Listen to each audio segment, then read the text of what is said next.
નમસ્કાર. તો આજે આપણે ધોરણ 10 ના વિજ્ઞાનનું જે પ્રથમ ચેપ્ટર છે રાસાયણિક પ્રક્રિયાઓ અને સમીકરણો, એમાં આપણે રાસાયણિક પ્રક્રિયાના પ્રકારો કયા કયા છે એના વિશે જાણકારી આજે મેળવીશું. હવે રાસાયણિક પ્રક્રિયાના પ્રકારો જો આપણે સમજવા હોય તો કેટલા પ્રકારો છે આપણે ખ્યાલ હોવો જોઈએ.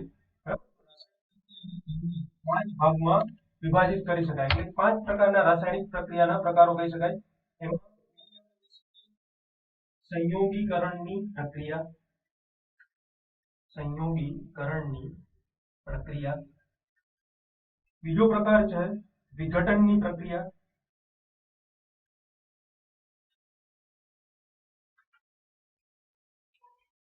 ત્રીજો પ્રકાર છે ઓક્સિડેશન અને રિડક્શનની પ્રક્રિયા.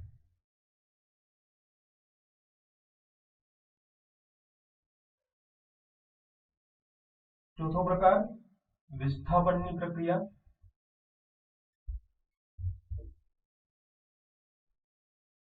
અને પાંચમો પ્રકાર છે દ્વિવિસ્થાપનની પ્રક્રિયા.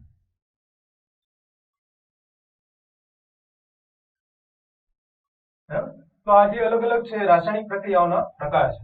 હવે બીજી એક વસ્તુ કે આ બધું આપણે શીખીએ એ પહેલા આપણે એ જાણકારી હોવી જોઈએ કે જે રાસાયણિક પ્રક્રિયાઓ થાય છે, તો આ જે રાસાયણિક પ્રક્રિયાઓ છે એ રાસાયણિક પ્રક્રિયાઓમાં આપણે કેટલાક સંયોજકો અથવા તો કેટલાક પરમાણુઓને એકબીજા સાથે એટલે કે પ્રક્રિયકોને એકબીજા સાથે પ્રક્રિયા કરાવીને તમે નિપજમાં રૂપાંતર કરાવો છો, બરાબર ને? તો આ જે રાસાયણિક પ્રક્રિયાઓ છે એમાં ક્યારેય બી પ્રક્રિયકો છે એ બદલાતા નથી. પ્રક્રિયકો સરખા જ એટલે કે સેમ જ રહે છે. પ્રક્રિયકો જે લીધેલા હોય, જે તત્વો લીધેલા હોય એ બધા સરખા જ હોય છે. પણ આ રાસાયણિક પ્રક્રિયાઓમાં થાય છે શું? તો એના માટે આપણે કહી શકીએ કે આ જે રાસાયણિક પ્રક્રિયાઓ છે એમાં જે અલગ અલગ સંયોજકો છે, જે અલગ અલગ પ્રક્રિયકો છે, જે પરમાણુઓ છે, એમના એકબીજા વચ્ચેના જે બંધો હશે એ બંધો તૂટશે અને બીજા કોઈ પરમાણુ સાથે અથવા તો બીજા કોઈ સંયોજક સાથે એના બંધો બનશે. અને આ જે બંધો તૂટવાની અને બંધો બનવાની જે પ્રક્રિયા છે, તો બંધો જ્યારે નવું જોડાણ કરશે ત્યારે તમને એક રિઝલ્ટ મળશે, એક નિપજ મળશે, જેને આપણે નિપજો કહીએ છીએ, બરાબર? એટલે કે ખાસ આ વસ્તુ યાદ રાખવાની કે અહીંયા શું થશે, રાસાયણિક પ્રક્રિયામાં ક્યારેય બી પરમાણુઓમાં કોઈ બી પ્રકારનો ફેરફાર થતો નથી, એટલે કે સંયોજકોમાં બી કોઈ ફેરફાર થશે નહીં. પણ એ સંયોજકો છે, એ પરમાણુ છે, એમાં જે કેટલાક બંધો રહેલા છે એ બંધો તૂટશે અને નવા બંધો બીજા અલગ અલગ પરમાણુ જેમાં જે સંયોજકો છે એમાં જે પરમાણુ રહેલા છે એમની વચ્ચે બીજા બંધો બનશે અને ફાઇનલી તમને જે નિપજ મળશે એ નિપજ એટલે કે આપણે કહી શકીએ કે રાસાયણિક પ્રક્રિયાનું જે પરિણામ છે એ પરિણામ તમને જોવા મળશે. અને આ જે રાસાયણિક પ્રક્રિયા છે એને આપણે કીધું એ પ્રમાણે અલગ અલગ 5 પ્રકારમાં આપણે ડિવાઈડ કરી શકીએ છીએ, વિભાજિત કરી શકીએ છીએ. જેમાં આપણે જોઈ હતી સંયોગીકરણની પ્રક્રિયા, વિઘટનની પ્રક્રિયા, ઓક્સિડેશન રિડક્શનની પ્રક્રિયા, વિસ્થાપનની પ્રક્રિયા અને દ્વિવિસ્થાપનની પ્રક્રિયા. તો હવે એમાં સંયોગીકરણની જે પ્રક્રિયા છે એના વિશે આપણે માહિતી લઈએ. તો આપણે સ્ટાર્ટ કરીએ સંયોગીકરણની પ્રક્રિયા. સંયોગીકરણની પ્રક્રિયા. હવે સંયોગીકરણ, તો સંયોગીકરણનો મતલબ શું છે? તો આપણે ખબર છે કે સંયોગીકરણ એટલે આપણે કહી શકીએ કોમ્બિનેશન, બરાબર? એટલે કે અલગ અલગ પરમાણુઓ એટલે કે અલગ અલગ પ્રક્રિયકો એકબીજા સાથે જોડાઈને જે નિપજ બનાવે છે, એટલે કે બે અથવા બે કરતા વધારે પ્રક્રિયકો એકબીજા સાથે જોડાય છે અને તેમની વચ્ચે રાસાયણિક પ્રક્રિયાઓ થયા પછી ફાઇનલી તમને એક જ નિપજ મળતી હોય, તો આ પ્રકારની જે પ્રક્રિયા છે, આ પ્રકારની જે રાસાયણિક પ્રક્રિયા છે એને આપણે સંયોગીકરણની પ્રક્રિયા કહીએ છીએ. તો એની આપણે એક વ્યાખ્યા લખીએ. તો સંયોગીકરણની પ્રક્રિયા માટે જો આપણે વ્યાખ્યા આપવી હોય તો કંઈક આ રીતે આપી શકાય કે જે રાસાયણિક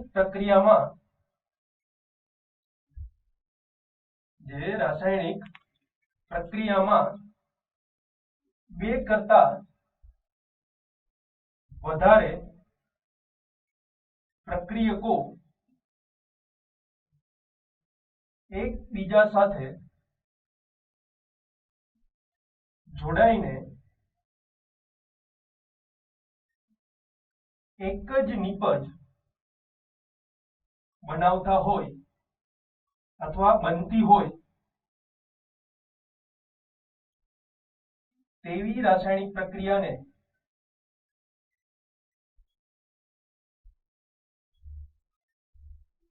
સંયોગીકરણની પ્રક્રિયા કહે છે. તો આપણે કહી શકીએ કે સંયોગીકરણની પ્રક્રિયા એટલે શું? કારણ કે આપણે પહેલા જ કીધું કે સંયોગીકરણ એનો મતલબ શું થશે? કોમ્બિનેશન.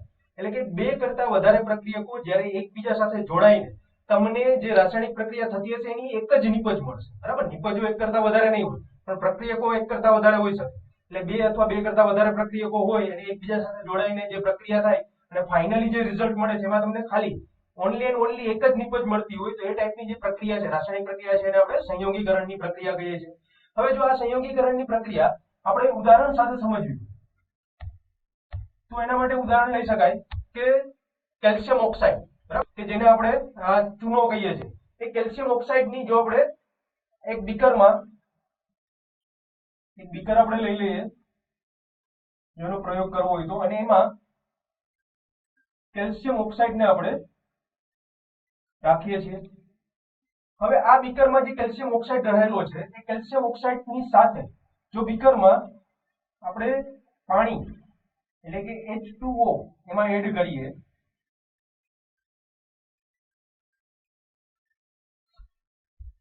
તો શું થશે કે આ જે કેલ્શિયમ ઓક્સાઇડ અને H2O એકબીજા સાથે પ્રક્રિયા કરીને ફાઇનલી તમને નિપજમાં મળશે કેલ્શિયમ હાઇડ્રોક્સાઇડ, એટલે કે જેને આપણે ફોડેલો ચૂનો કહીએ છીએ. બરાબર, અને જે ઉષ્મા છે ઉષ્મા છૂટી પડશે. કઈ રીતે? તો તમે એને કઈ રીતે ઓબ્ઝર્વ કરી શકો તો જ્યારે તમે આ કેલ્શિયમ ઓક્સાઇડ બીકરમાં લીધેલું હશે અને ઉપરથી જ્યારે તમે પાણી ધીમે ધીમે એમાં પાણી ઉમેરશો તો શું થશે કે કેલ્શિયમ ઓક્સાઇડ છે એ આપણે કહી શકીએ કે બહુ ઝડપથી એ પાણીને શોષશે. અને પાણીને શોષવાથી શરૂઆતમાં જો તમે બીકરને અડકશો તો એનું તાપમાન એટલે કે આપણે કહી શકીએ બીકર જે છે ઠંડુ હશે અને જેવું તમે એમાં પાણી ઉમેરશો એટલે જે કેલ્શિયમ ઓક્સાઇડ એટલે કે જે ચૂનો લીધેલો છે એ પાણી સાથે પ્રક્રિયા કરીને એ કેલ્શિયમ હાઇડ્રોક્સાઇડમાં રૂપાંતર થશે અને એ જે કેલ્શિયમ ઓક્સાઇડ છે એમાંથી ઉષ્મા છૂટી પાડશે. એટલે જ્યારે તમે પાણી ઉમેરશો અને થોડી વાર પછી તમે જ્યારે બીકરને અડશો ત્યારે બીકર તમને ગરમ થયેલું જોવા મળશે. એટલે કે અહીંયા તાપમાનનો ફેરફાર થશે અને આ તાપમાનના ફેરફારને લીધે એમની વચ્ચે રાસાયણિક પ્રક્રિયા થશે. બરાબર, તો આ જ પ્રક્રિયા માટે જો આપણે એનું રાસાયણિક સમીકરણ લખવું હોય તો કઈ રીતે લખી શકાય? તો આપણે કહીએ કે કેલ્શિયમ ઓક્સાઇડ પ્લસ એમાં આપણે એડ કરીએ છીએ પાણી એટલે કે H2O, તો ફાઇનલી તમને શું મળશે? CaOH ટ્વાઇસ પ્લસ ઉષ્મા જે છે એ ઉષ્મા છૂટી પડશે. અહીંયા જે આપણે લીધેલું છે થશે તમારું કેલ્શિયમ ઓક્સાઇડ અને આ થશે કેલ્શિયમ હાઇડ્રોક્સાઇડ. અને જે ઉષ્મા છે એ ઉષ્મા એમાંથી છૂટી પડશે. ઉષ્મા એટલે શું કહી શકાય? એનર્જી. એટલે કે અહીંયા આપણે શરૂઆતમાં કીધું કે તાપમાન છે તમારું જે બીકર છે ઠંડુ હશે અને ધીમે ધીમે એનું તાપમાન વધશે એટલે બીકરને તમે અડકશો તો બીકર તમને ગરમ લાગશે. તો આ જે પ્રક્રિયા થઈ એ સંયોગીકરણની પ્રક્રિયા થઈ કારણ કે અહીંયા બે પ્રક્રિયકો છે, એક કેલ્શિયમ ઓક્સાઇડ છે અને બીજું શું છે? H2O એટલે કે પાણી છે. આ બંને પ્રક્રિયકો વચ્ચે પ્રક્રિયા થઈને ફાઇનલી તમને નિપજમાં એક જ નિપજ મળે છે જે છે કેલ્શિયમ હાઇડ્રોક્સાઇડ CaOH ટ્વાઇસ અને ઉષ્મા એમાંથી છૂટી પડે છે. બરાબર, તો આ પ્રકારની જે પ્રક્રિયા છે એને આપણે સંયોગીકરણની પ્રક્રિયા કહી શકીએ છીએ. તો આપણે અહીંયા કેલ્શિયમ ઓક્સાઇડમાં પાણીને ઉમેરતા કેલ્શિયમ હાઇડ્રોક્સાઇડ બને છે. બરાબર, એટલે કે કેલ્શિયમ ઓક્સાઇડ જે તમારો કડી ચૂનો છે અને આ કડી ચૂનોમાં જ્યારે તમે પાણી ઉમેરશો એટલે તમને CaOH ટ્વાઇસ એટલે કે કેલ્શિયમ હાઇડ્રોક્સાઇડ બનશે જેને આપણે ફોડેલો ચૂનો કહીએ છીએ. હવે આ ફોડેલો ચૂનો છે તો આપણે ક્યાંક ને ક્યાંક તમે સાંભળેલું હશે કે જે આપણે રંગકામ કરીએ છીએ ઘરમાં અથવા તો કોઈ દિવાલ ઉપર જે તમે રંગકામ કરો છો એમાં જે ચૂનો આપણે યુઝ કરીએ છીએ એ ચૂનો એટલે તમારો ફોડેલો ચૂનો જ થશે જેને આપણે CaOH ટ્વાઇસ કહીએ છીએ. બરાબર, પણ અહીંયા આ જે ચૂનો છે હવે તમે ઘણી વખત તમારા રોજિંદા જીવનમાં આ વસ્તુમાં અવલોકન કરેલું હશે કે જે જ્યારે તમે દિવાલ પર કોઈ ચૂનો લગાવતું હોય તો એ ટાઈમે થોડા સમય માટે એ દિવાલમાં તમને એટલું એટલી લાઇટ જોવા નહીં મળે, એટલે કે દિવાલ એટલી રંગીન તમને જોવા નહીં મળે. એનું રીઝન શું છે? અથવા આપણે એવું કહી શકીએ કે ચૂનો લગાવ્યા પછી જો તમે 1-2 કલાક અથવા તો અડધો દિવસ અથવા તો 1 દિવસ પછી ફરીથી લગેલો હોય તો પેલા બહુ આછો સફેદ કલર દેખાશે અને પછી એ સફેદ કલર એકદમ ડાર્ક થઈ જશે. તો આવું શા માટે થાય છે? આવું આપણે ક્યારે વિચાર્યું છે? તો એના માટે આપણે કહીએ કે આ જે કેલ્શિયમ હાઇડ્રોક્સાઇડ છે એટલે કે જે ફોડેલો ચૂનો આપણે લીધેલો છે એ ફોડેલા ચૂનાને જ્યારે આપણે દિવાલ પર લગાવીએ છીએ એ ટાઈમે એ હવામાં રહેલા કાર્બન ડાયોક્સાઇડ સાથે પ્રક્રિયા કરીને કેલ્શિયમ કાર્બોનેટ બનાવે છે. તો એનું રાસાયણિક સમીકરણ આપણે લખીએ કે જ્યારે આ જે ફોડેલો ચૂનો છે એટલે કે CaOH ટ્વાઇસ એને આપણે દિવાલ પર લગાવીએ એટલે કે કાર્બન ડાયોક્સાઇડ સાથે પ્રક્રિયા કરશે અને ફાઇનલી તમને જે નિપજ મળશે થશે CaCO3 પ્લસ H2O, બરાબર? એટલે કે CaCO3 એ થશે કેલ્શિયમ કાર્બોનેટ. કેલ્શિયમ કાર્બોનેટ ફોડેલા ચૂનાની હવામાં રહેલા કાર્બન ડાયોક્સાઇડ સાથે પ્રક્રિયા થવાથી તમને શું મળશે? Calcium carbonate. અને આ કેલ્શિયમ કાર્બોનેટ જે છે એના લીધે જ જે આપણે કીધું કે અમુક સમય પછી તમારી જે દિવાલ છે, દિવાલનો કલર જે છે, રંગ જે છે એકદમ dark light, we can say dark white colour થઈ જશે, એટલે કે બહુ ઘાટો સફેદ કલર થઈ જશે, જે શરૂઆતમાં હશે નહીં જ્યારે તમે ચૂનો લગાવેલો હશે ત્યારે, બરાબર? તો આ કેલ્શિયમ કાર્બોનેટ એટલે કે કાર્બન ડાયોક્સાઇડ સાથે પ્રક્રિયા થઈને જે કેલ્શિયમ કાર્બોનેટ બને છે એના લીધે જ આ પ્રક્રિયા છે એ તમને ત્યાં જોવા મળે છે. અને એક મજાની વસ્તુ એ છે કે આપણે સાંભળેલું હશે કે મંદિરનું જ્યારે નિર્માણ થતું હોય ત્યારે એમાં આરસપાણ આપણે યુઝ કરીએ છીએ, બરાબર? એ આરસપાણ તમે જોયેલો હોય તો એકદમ ચળકાટ મારતો આરસપાણ હોય છે. તો એ ઇન્ટરેસ્ટિંગ ફેક્ટ એ છે કે જે આરસપહાણની આપણે વાત કરીએ છીએ, આરસનો પથ્થર બી કહી શકાય, બરાબર? તો આ જે આરસનો પથ્થર છે એનું બી રાસાયણિક નામ આપણે કહી શકીએ કે CaCO3 છે, એટલે કે કેલ્શિયમ કાર્બોનેટ. એટલે કે આ જે આરસનો પથ્થર છે એ બી એકદમ ચળકાટ ધરાવતો હોય છે અને એના લીધે જ આપણે કહી શકીએ કે અહીંયા બી CaOH ટ્વાઇસ એટલે કે કેલ્શિયમ હાઇડ્રોક્સાઇડની જ્યારે CO2 સાથેની પ્રક્રિયાથી તમને કેલ્શિયમ કાર્બોનેટ CaCO3 મળે છે. તો આ CaCO3 મળવાથી જ તમે જે દિવાલ પર જે ફોડેલો ચૂનો લગાવો છો તો એનો કલર એકદમ ડાર્ક થઈ જશે. અને એ સેમ વસ્તુ આપણે કહી શકીએ કે આરસનો પથ્થર, તો એનું બી રાસાયણિક નામ છે એ બી કેલ્શિયમ કાર્બોનેટ જ છે, બરાબર? એ સિવાય જો આપણે ઉદાહરણ નંબર 2 લઈએ, એટલે કે જો આપણે કહીએ કે H2 અને O2 આ બે પ્રક્રિયકો વચ્ચે જ્યારે તમે પ્રક્રિયા કરાવો છો ત્યારે આપણે ખબર છે કે અહીંયા શું મળશે નિપજમાં? તો આપણે કહી શકીએ કે H2 અને O2 વચ્ચે જ્યારે પ્રક્રિયા થશે ત્યારે નિપજમાં તમને H2O એટલે કે પાણી મળશે.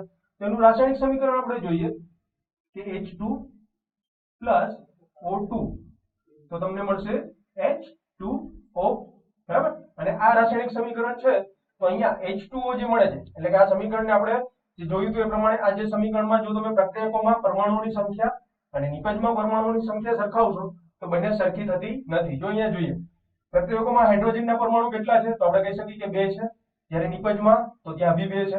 પ્રક્રિયકોમાં ઓક્સિજનના પરમાણુ કેટલા છે? તો કહી શકાય કે 2 છે, જ્યારે નિપજમાં કેટલા છે? 1 જ છે. તો અહીંયા નિપજને અને પ્રક્રિયકોમાં જે ઓક્સિજનના પરમાણુ છે એને સરખા કરવા હોય તો નિપજને આપણે 2 વડે ગુણવી પડે, એટલે કે અહીંયા થશે 2H2O. તો હવે હાઇડ્રોજન કેટલા થઈ જશે? 2 ગુણ્યા 2 એટલે કે 4. તો અહીંયા બી આપણે પ્રક્રિયકોમાં હાઇડ્રોજનને 2 વડે ગુણવા પડશે. તો અહીંયા બી H2 અને O2 એ બંનેનું કોમ્બિનેશન, બંનેનું સંયોગીકરણ થઈને ફાઇનલી તમને નિપજમાં શું મળશે? H2O, જેને આપણે પાણી કહીએ છીએ. તો આ જે એક્ઝામ્પલ છે એને બી આપણે સંયોગીકરણનું એક ઉદાહરણ કહી શકીએ. તો હવે સંયોગીકરણની પ્રક્રિયામાં આપણે હજુ એક ઉદાહરણ લઈએ. તો ઉદાહરણ નંબર કહી શકાય કે કોલસાને હવાની હાજરીમાં સળગાવતા, એટલે કે જ્યારે તમે કોલસાને રાસાયણિક સમીકરણ જોઈએ, કોલસો એટલે કે કાર્બનનો જે અંશ છે એટલે C પ્લસ હવાની હાજરી એટલે કે O2, તો આ બંને વચ્ચે પ્રક્રિયા થશે તો તમને નિપજમાં મળશે CO2 પ્લસ ઉષ્મા, બરાબર? હવે અહીંયા બી કાર્બનનો અણુ છે 1 છે, જ્યારે નિપજમાં બી 1 છે. ઓક્સિજન પ્રક્રિયકોમાં 2 છે, નિપજમાં બી 2 છે, એટલે કે આ રાસાયણિક સમીકરણ છે સમતોલિત રાસાયણિક સમીકરણ છે, બરાબર? અને અહીંયા બી તમે જોઈ શકો છો કે આપણી પાસે 2 પ્રક્રિયકો છે. એક પ્રક્રિયક છે કાર્બન અને એને હવામાં સળગાવવાથી બીજો પ્રક્રિયક થશે તમારો ઓક્સિજન એટલે કે O2. અને આ બંને પ્રક્રિયકો વચ્ચે પ્રક્રિયા થઈને તમને ફાઇનલી શું મળે છે? CO2 મળશે અને એમાંથી બી ઉષ્મા છે એ છૂટી પડશે. એ સિવાય હજુ એક આપણે સંયોગીકરણનું એક્ઝામ્પલ જોઈએ.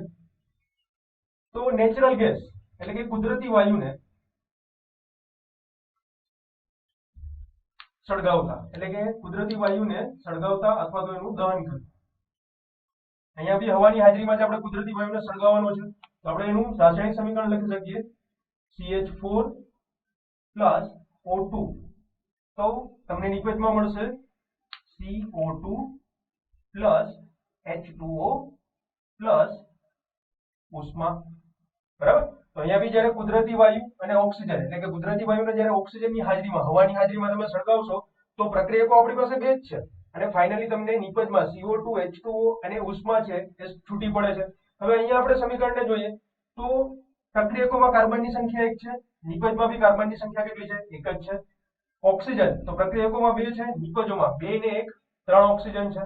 તો હવે હાઇડ્રોજન જોઈએ. પ્રક્રિયકોમાં અહીંયા CH4 એટલે કે 4 ઓક્સિજન છે અને નિપજમાં કેટલા ઓક્સિજન છે? આપણી પાસે 2 ઓક્સિજન 2 હાઇડ્રોજન છે. બરાબર. તો H2 અહીંયા 4 છે, અહીંયા 2 છે. તો અહીંયા સરખા કરવા માટે આપણે શું કરવું પડશે કે નિપજમાં જે H2O છે એને 2 વડે ગુણવા પડશે. તો અહીંયા હાઇડ્રોજન થશે 2 2 4 અને પ્રક્રિયકોમાં બી 4 છે. હવે ઓક્સિજન આપણી પાસે હવે કેટલા થશે તો કે ઓક્સિજન અહીંયા 2 છે અને CO2 ના 2 એટલે કે નિપજમાં ઓક્સિજન ટોટલ 4 થશે અને અહીંયા પ્રક્રિયકોમાં કેટલા ઓક્સિજન છે? 2 છે અને આપણે 2 થી ગુણવું પડશે એટલે કે 2O2. બરાબર. અને કાર્બનની સંખ્યા તો પ્રક્રિયકોમાં 1 છે અને નિપજમાં બી કાર્બનની સંખ્યા 1 છે. અને હવે તમે આ સમીકરણને જુઓ તો આ સમીકરણ તમારું સંતુલિત રાસાયણિક સમીકરણ થઈ જશે. બરાબર ને. તો આ બધા જે આપણે ઉદાહરણો જોયા એ ઉદાહરણોમાં તમે 2 કરતા વધારે પ્રક્રિયકોની પ્રક્રિયા કરાવીને તમને નિપજમાં એક જ નિપજ મળે છે અને એમાંથી બધામાંથી ઉષ્મા છૂટી પડે છે. તો હવે અહીંયા બધા જ ઉદાહરણોમાં ઉષ્મા છૂટી પડે છે તો આ જે પ્રક્રિયાઓ છે એને ઉષ્માક્ષેપક પ્રક્રિયાઓ કહી શકાય. એટલે કે જે રાસાયણિક પ્રક્રિયામાં પ્રક્રિયકો વચ્ચે પ્રક્રિયા કરાવવાથી નિપજોની સાથે જો ઉષ્મા અથવા તો આપણે કહી શકીએ કે ઉર્જા છૂટી પડતી હોય તો એ બધા જ પ્રકારની પ્રક્રિયાઓ બધા જ પ્રકારની રાસાયણિક પ્રક્રિયાઓને ઉષ્માક્ષેપક રાસાયણિક પ્રક્રિયાઓ કહી શકાય છે. તો આપણે ઉષ્માક્ષેપક પ્રક્રિયાઓ એટલે શું એની વ્યાખ્યા લખીએ તો ઉષ્માક્ષેપક રાસાયણિક પ્રક્રિયાઓ. તો જો આપણે આની વ્યાખ્યા લખવી હોય તો એ રીતે લખી શકાય કે જે રાસાયણિક પ્રક્રિયામાં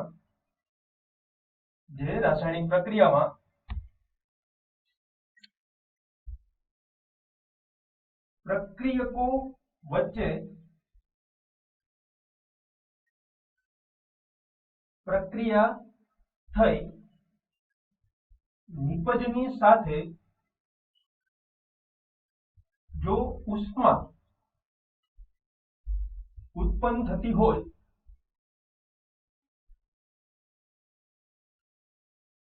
તો તેવા રાસાયણિક સમીકરણોને આપણે ઉષ્માક્ષેપક રાસાયણિક સમીકરણો કહી શકીએ છીએ. બરાબર. તો આ વસ્તુ યાદ રાખવાની છે કે ઉષ્માક્ષેપક રાસાયણિક પ્રક્રિયાઓ એટલે શું તો કે જે રાસાયણિક પ્રક્રિયાઓમાં પ્રક્રિયકો વચ્ચે પ્રક્રિયા થઈને નિપજ અને તેની સાથે ઉષ્મા બી છૂટી પડતી હોય તો એ પ્રકારની રાસાયણિક પ્રક્રિયાઓને આપણે ઉષ્માક્ષેપક રાસાયણિક પ્રક્રિયાઓ કહી શકીએ છીએ. હવે અહીંયા બીજી એક ઇન્ટરેસ્ટિંગ વાત એ છે કે આપણે જે શ્વસનની ક્રિયા કરીએ છીએ. બરાબર. તો જે આપણે શ્વસનની ક્રિયા કરીએ છીએ એ ઉષ્માક્ષેપક પ્રક્રિયા છે એ તમારામાંથી ઘણા બધાને ખ્યાલ નહીં હોય તો એ કઈ રીતે ઉષ્માક્ષેપક પ્રક્રિયા છે. તો આપણે જોઈએ કે જે શ્વસનની ક્રિયા છે હવે આપણું જે શરીર છે એ શરીરને ચલાવવા માટે તમારે ઉર્જાની જરૂર પડતી હોય છે. બરાબર ને. અને આપણે બધાને ખ્યાલ જ છે કે આ ઉર્જા આપણે કઈ રીતે મેળવીએ છીએ તો કે આપણે અલગ અલગ વસ્તુ હોય જેવી કે ફ્રૂટ છે, શાકભાજી છે, બ્રેડ છે, રોટલી છે, આ બધી વસ્તુઓ ખાઈને આપણે આપણા શરીરને આપણે ઉર્જા મળતી હોય છે. હવે આ ઉર્જા છે તો ઉર્જા શરીરમાં કઈ રીતે મળશે તો આ જે વસ્તુઓ છે એટલે કે બ્રેડ, રોટલી આ બધી વસ્તુઓ જ્યારે આપણે ખોરાકમાં લઈએ છીએ તો એ કાર્બોહાઈડ્રેટ વસ્તુઓ છે. બરાબર. એટલે કે એ પદાર્થોનું જ્યારે શરીરમાં એ પદાર્થ જશે ત્યારે એ પદાર્થોનું નાના નાના ભાગમાં વિઘટન થશે અને એ વિઘટન થયા પછી એમાંથી ગ્લુકોઝ છે એ ગ્લુકોઝ છૂટો પડે છે અને આ જે ગ્લુકોઝ છે એ ગ્લુકોઝ જ્યારે આપણે શ્વાસ લઈએ છીએ ત્યારે આપણા શરીરમાં ઓક્સિજન છે એ અંદર જશે એટલે કે ગ્લુકોઝની ઓક્સિજન સાથેની પ્રક્રિયા થશે ત્યારે તમારા શરીરમાંથી જે ઉર્જા છે એટલે કે ગ્લુકોઝમાંથી જ્યારે ઓક્સિજનની પ્રક્રિયા થશે એટલે ઉર્જા એમાંથી છૂટી પડીને તમારા શરીરને ઉર્જા મળશે. તો એ પ્રક્રિયા આપણે જોઈએ તો આપણે જે શ્વસનની ક્રિયા છે શ્વસનની ક્રિયા. બરાબર. તો આ ક્રિયામાં આપણે કીધું કે આપણે જે વસ્તુઓ છે ઉર્જા મેળવવા માટે અલગ અલગ વસ્તુઓ આપણે ખાઈએ છીએ એટલે કે બ્રેડ છે, રોટલી છે. બરાબર. એટલે કે એનાથી આપણે શું મળશે શરીરમાં એનું વિઘટન થઈને આપણે મળશે ગ્લુકોઝ. તો ગ્લુકોઝ માટે C6H12O6 એનું રાસાયણિક સૂત્ર થશે. હવે આપણે શ્વસનમાં ઓક્સિજન છે શરીરમાં લેશું એટલે કે O2. તો આ બંને વચ્ચે પ્રક્રિયા થઈને ફાઇનલી તમને શું મળશે તો કે CO2 એમાંથી નિપજ સ્વરૂપે મળશે, H2O છૂટું પડશે અને ઉર્જા જે છે એ ઉર્જા બી એમાંથી છૂટી પડશે, બરાબર. તો અહીંયા જે આપણે જે ખોરાક લીધેલો છે એ ખોરાકનું વિઘટન થઈને જે ગ્લુકોઝ મળે છે એ ગ્લુકોઝ જ્યારે આપણે શ્વાસ લઈએ છીએ ત્યારે ઓક્સિજન જે આપણા શરીરમાં દાખલ થાય છે એની સાથે પ્રક્રિયા કરશે અને શરીરમાં CO2 જે છે એ ઉત્પન્ન થશે, H2O અને ઉર્જા ઉત્પન્ન થશે, જેમાંથી H2O અને ઉર્જા છે આપણા શરીર માટે આપણે યુઝ કરીએ છીએ. જ્યારે CO2 ને છે એ જ્યારે આપણે ઉશ્વાસ એટલે કે શ્વાસને બહાર કાઢીએ છીએ શરીરની બહાર ત્યારે એને આપણે બહાર ફેંકીએ છીએ, બરાબર. એટલે કે ગ્લુકોઝની ઓક્સિજન સાથેની પ્રક્રિયાથી તમને આ જીવન મળે છે અને જે અહીંયા ઉર્જા મળે છે એ ઉર્જા આપણે શરીર ચલાવવા માટે યુઝ કરીએ છીએ. હવે આ સમીકરણમાં બી આપણે જોઈએ તો આ સમીકરણ તમે અત્યારે ચેક કરો તો સમીકરણ તમારું સંતુલિત સમીકરણ નથી, બરાબર ને. કારણ કે પ્રક્રિયકોમાં આપણે જોવા જઈએ તો 6 કાર્બનના અણુઓ છે, જ્યારે નિપજમાં કેટલા છે? એક જ છે. તો એને સરખા કરવા હોય તો આપણે શું કરવું પડે? તો કે નિપજને 6 વડે ગુણવા પડે, બરાબર. હવે આગળ જઈએ તો અહીંયા પ્રક્રિયકોમાં હવે આપણે હાઇડ્રોજનની સંખ્યા જોઈએ તો પ્રક્રિયકોમાં હાઇડ્રોજન કેટલા છે? H12 એટલે કે 12 હાઇડ્રોજન છે. ત્યારે અહીંયા કેટલા હાઇડ્રોજન છે? તો કે 2 જ છે અને 6 થી આપણે ગુણીએ એટલે 6 2 ને 12, બરાબર. એટલે પ્રક્રિયકોમાં બી 12 હાઇડ્રોજન થશે અને નિપજમાં બી 12 હાઇડ્રોજન થશે. હવે આપણે ઓક્સિજનની વાત કરીએ તો ઓક્સિજન પ્રક્રિયકોમાં કેટલા છે? તો કે 6 ઓક્સિજન અહીંયા છે અને 2 અહીંયા છે એટલે કે 8 ઓક્સિજન છે. ત્યારે નિપજમાં કેટલા થશે? તો કે 6 ઓક્સિજન, H2O માં 6 H2O અને અહીંયા ઓક્સિજન થશે 12 એટલે કે 12 ને 6 18 ઓક્સિજન થશે. તો આને આપણે સંતુલિત કરવું હોય તો હવે શું કરવું પડે? તો અહીંયા 6 ને 2 8 છે અને આપણી પાસે અહીંયા કેટલા છે? 12 ને 6 18 છે, બરાબર. તો અહીંયા આપણે O2 ને જે છે એને આપણે 6 થી મલ્ટીપ્લાય કરી દઈએ પ્રક્રિયકોમાં જે O2 છે. તો અહીંયા જોઈએ તો 6 ઓક્સિજન અને 6 ને 2 12 ઓક્સિજન અહીંયા એટલે અહીંયા બી 18 ઓક્સિજન થઈ જશે અને નિપજમાં બી ટોટલ 18 ઓક્સિજન થઈ જશે. તો હવે તમારું જે આ સમીકરણ છે એ તમારું સંતુલિત રાસાયણિક સમીકરણ બની જશે, બરાબર ને. તો અહીંયા આપણે જોયું કે જે શ્વસનની ક્રિયા છે એ બી એક પ્રકારની ઉષ્માક્ષેપક પ્રક્રિયા છે. એટલે કે એમાં બી તમે જ્યારે એ પ્રક્રિયા થશે ત્યારે ઉષ્મા છે ઉત્પન્ન થશે અને શરીરને ઉર્જા પૂરી પાડશે. એ સિવાય આપણે જો ઉષ્માક્ષેપક પ્રક્રિયાની બીજું એક ઉદાહરણ લેવું હોય તો કોઈ બી વનસ્પતિજન્ય કચરો હોય, બરાબર. વનસ્પતિજન્ય કચરો એટલે આપણે કહી શકીએ કે સૂકા પાંદડા કે બીજી કોઈ વસ્તુ. તો એ વનસ્પતિજન્ય કચરાને જ્યારે આપણે સડાવીને એનું ખાતર તરીકે ઉપયોગ કરીએ છીએ તો જ્યારે કચરો સડે છે એટલે કે એનું જ્યારે વિઘટન થાય છે ત્યારે બી એમાંથી ઉષ્મા એટલે કે ઉર્જા ઉત્પન્ન થાય છે. તો આ જે પ્રક્રિયા છે એ બી એક ઉષ્માક્ષેપક રાસાયણિક પ્રક્રિયા કહી શકાય, બરાબર. એટલે કે વનસ્પતિજન્ય કચરાના સડવાની જે ઘટના છે એ ઘટનાને બી ઉષ્માક્ષેપક પ્રક્રિયા આપણે કહી શકીએ છીએ. તો અહીંયા આપણે જોયું કે સંયોગીકરણની પ્રક્રિયા એટલે શું અને સંયોગીકરણની પ્રક્રિયામાં ઉષ્માક્ષેપક પ્રક્રિયા એટલે શું અને એના અલગ અલગ ઉદાહરણો આપણે સમજ્યા, બરાબર. તો આ જે પ્રકાર થયો એ તમારો રાસાયણિક પ્રક્રિયાનો પહેલો પ્રકાર એટલે કે સંયોગીકરણની પ્રક્રિયાઓ જે આપણે અલગ અલગ ઉદાહરણોથી સમજ્યા.